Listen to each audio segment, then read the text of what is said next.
The Sound of Podcast. The show about podcast and broadcast.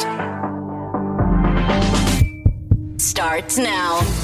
Welcome to the 2023 radio summer of Discontent. You know, summer got a head start with AI making its radio appearance on Alpha Media Radio in Portland, Oregon with AI Ashley, whose full-time job is actually in Michigan. We also had mass layoffs in Canada, with Bell unloading many of its staff and also shuttering once famous radio signals. Bell decided to close down 6 AM signals and are selling 3 others. Then, not to be outdone by themselves, Bell filed some paperwork with the CRTC asking for relief on their local broadcast promises. Plus, Bill C-18 passed, causing Facebook to turn off news in Canada. So there you go. We're off and running with the summer of 2023. 3.5 big stories before school's even out. Are you ready for the summer? Are you ready for the sunshine? Are you ready for the fresh and beans, the apple trees, and a whole lot of fruit? Are you ready for the summer? I'll address each of these stories individually with my very unpopular thoughts, starting with AI Ashley. Today, I go from just Ashley to AI Ashley on Live 95.5. So let's see how close the AI sounds to me. Today, I go from just Ashley to AI Ashley on Live 95.5. Let's see how close the AI sounds to me. That's crazy. Yeah, that sounds like me. I guess I have the day off. Ashley, by the way, is Ashley Elzinga, and it will be doing the midday show at Live 95.5 in Portland, Oregon. Unless, of course, Ashley wrote and programmed the show, then I would feel compelled to say that she will be doing the midday show at Live 95.5 in Portland. And I'm using that obnoxious pronoun reference as my point. If you're a performer, you immediately have to start thinking about the usage of your voice as AI. For instance, after you get fired, how long will a station be able to use that AI data after your departure? And what exactly is your licensing fee going to be for them to use your voice in the form of AI? Will that data be erased at any point in time? You see, these are the kinds of questions that are already being asked right now by voiceover talent. And it's also the reason that writers are on the picket lines in Hollywood. The minute that AI hit the airwaves in radio means that you are now officially in the licensing business. And you should probably have a lawyer look over all your deals.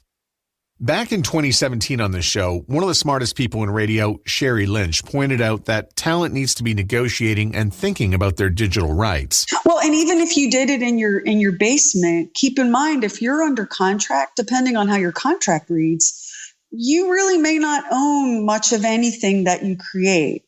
It's important to pay attention to the boring sides of your business. One thing that I've experienced in my radio career, there's so many incredibly wonderful, gifted people in our business who don't have a head for business. On the talent side, I mean. And they're so talented, but they're not necessarily great business people. And that's okay. But if you're going to enter into this world, you need to educate yourself on this aspect of it. You do have to own this content. And like I said, everything is a negotiation. Everything is up for grabs. It would be really a shame for you to create and build something wonderful and then discover it isn't yours. So keep that in mind. And all of those things, like you pointed out, where you produce something matters. Whose server it lives on matters. These are all really boring, horrible things that are not fun to do. Not like walking in and doing the best show of your life is fun. None of this stuff is fun in that way. But it's something that we have to pay attention to. And not everybody in broadcasting has an agent who will do it for them. So I hate to say it, but all that really awful, unpleasant, boring stuff, you really want to be paying attention to right now. And along with your Facebook Lives, your IG Lives, and podcasting, this must now include the usage of your voice in AI. So go ahead and be AI Johnny or AI Kathy. But make sure the company that you're working with deletes your voice the day that the real Johnny or Kathy gets let go. And by the way, if they do accidentally use your voice on the radio in the days after your firing, make sure that that day becomes the new start date of your severance. I think AI voices are going to be good for radio. I've said that a few times in this show. I can't tell you how many atrocious voice track breaks I've had to endure over the years. Hopefully AI gets rid of them. But now let me flip it around a bit. What if you own the station? What's your responsibility to let the listener know that the voice they're listening to is AI? The answer is yes. You got to let them know. And Alpha Media already does this. And just if we're keeping score at home, Live 95.5 is a CHR that is less than a 3 share in the Portland market. It is sitting 15th, and they are only replacing the voice tracked Ashley with AI Ashley. The Portland job is not my full-time job. So had it been my full-time, because I am a program director and a morning show host at a station in Traverse City, Michigan called 106 KHQ. Had that been where this opportunity was happening, I would have had different questions. But since it's a station that I do on the side, it's a show that I do on the side, it really is a situation where there's opportunity to kind of play around. And this is the perfect opportunity for me to see what this actually is, what this has to offer, how it develops. If it doesn't work out for me, it would be easy for me to say, I don't want to be involved in this anymore. I would just contact my agent, so to say, with Virtual Jock Jason Kidd. I would just say, I'm not comfortable with this. I think I need to pull out. And he would say, okay. Feels like an upgrade for Ashley, the radio station, and the listener. I think for radio, it's not the arrival of AI or that it exists at all. It's going to be how it's used. And for radio talent, it's going to be how you negotiate it. I mean, you should already be doing this with your social media in mind. Who in fact owns that podcast you're recording in your basement about basket weaving? And how's your content going to get used in the future? By the way, someone I've wanted to have on the show for a while is Phil Becker. He is the executive VP of content at Alpha, and he has released a podcast. The show is called Philosophy, and the title of the one episode in the feed is Will AI Ruin or Revolutionize Radio? I gave it a listen. It's a pretty good episode. And Phil has some great takes on this experience thus far with radio, GPT, and AI. My final thought on it, I hope it replaces all the shitty voice tracking I've had to endure for the last decade. Actually, make that 2 decades.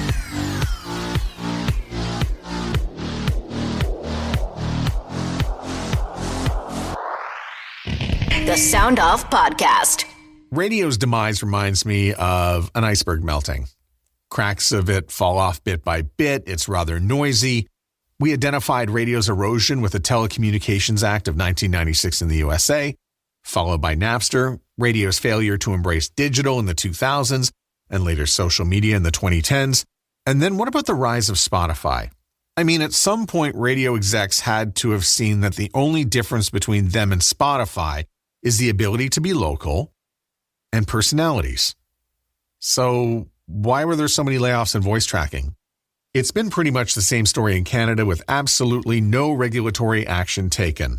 And now we have radio stations being shut down. If we could see this coming, why didn't anybody do anything about it? Airwaves are supposed to be public trust, and that would fall upon the licensor and the licensee for its care and its state. So how did we get into this shit show? Anyhow, I'm not going to spend too much time criticizing Bell for turning the stations off, because frankly, I would not buy an AM signal for $1. I mean, what would I do with it? Rebrand it as Sound Off Radio? The hydro bill and transmitter maintenance would make life expensive, but moreover, I wouldn't be allowed to air any of the content that we make here at my company. Last week alone, we released a podcast episode called Outsourcing My Orgasms for the show Writing Class Radio. And then we have the Blue Hotel. They had an episode called Three's Company, which sounds very tame, but if you look at the description, Georgia and Lenny long for more. And in Caleb, that's exactly what they find in this MMF threesome. Yeah, I don't think I'm going to want to put this on the radio. But if you are interested in the content of those episodes, you can find them right now at soundoff.network. My point is, radio should have been working with federal regulators to deregulate content years ago. It's not just about F-bombs and Offspring songs. It's things like creating subscription radio, innovating brands, moving viable AM brands to FM, and working on new ideas for AM. Instead, though, we're just letting AM go. Now you've got Congress in the United States introducing a bill to keep AM radios in cars. At this point, I think we should just let this go. There's either a use for AM radio or there isn't. We're really never going to know how useful AM can be in this era unless we hand it over to people who want to innovate. And it's clear that the current license holders are not interested in that. And by the way, if you take a look around, there's still some viable AM products on the air across North America right now. Anyhow, the shuttering of 6 a.m. signals in Canada a few weeks ago was sad because it was preventable. However, there is likely more at play because Bell also asked the CRTC for an amendment to their promises of performance because they, like many in journalism these days, are finding that delivering the news is not a very profitable venture.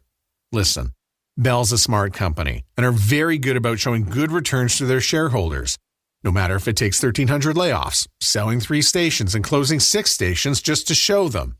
But in terms of creating a future for the radio business and upholding journalistic integrity for a better democracy, it doesn't appear they have any interest in that.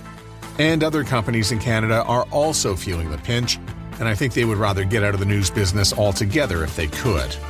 Transcription of the Sound Off podcast is powered by the Podcast Super Friends, 5 podcast producers who get together to discuss podcasting. Sharpen your podcast and creation skills by following the show on the Sound Off Podcast YouTube or Facebook page.